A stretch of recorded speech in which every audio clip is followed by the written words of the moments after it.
It almost always starts so quietly, doesn't it? It just begins with watching, just observing someone else's life unfold from a distance, and they seem to have a grace that you feel like you're missing.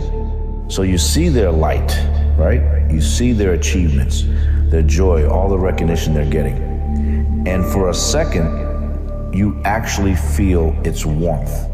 But then that warmth just kind of fades and you realize that their light is casting your shadow. And all of a sudden you just feel smaller, unseen, like you've been left behind in the dark. And that's how it happens. What started as just a simple, totally innocent comparison, it becomes a crack in your self-worth. It's like a tiny hairline fracture that just starts to spread. You know that feeling you used to call admiration, that genuine happiness you had for them? Well, it starts to curdle. It transforms into something bitter, something you feel kind of ashamed to even put a name to. And so there you are, standing at their celebration, a party that for you feels painful instead of joyful. It's like this isolating performance of happiness, and you're the lead actor. Because, like the book puts it, every victory around you becomes proof of your own inadequacy.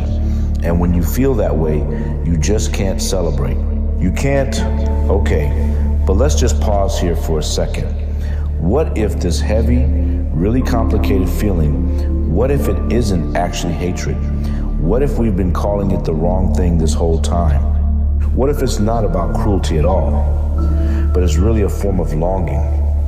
A deep, aching desire for something that you feel is missing from your own story. And this is where we really redefine it. See, envy isn't hatred for what they have. It's grief. It's grief for the life you believe you were denied. A quiet, unspoken mourning. Yeah, just think about that for a minute. You're mourning in secret for a version of yourself you're terrified you'll never get to meet.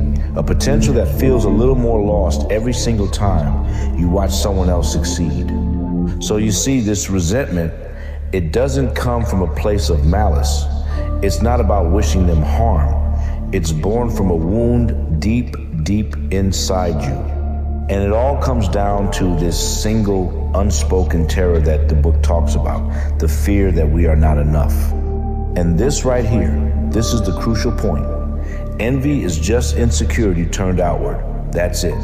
It's an internal feeling of not enough that gets projected onto everything and everyone around you. It's like this deep personal wound that just flares up whenever someone else's life accidentally mirrors back what you're afraid you'll never have or be.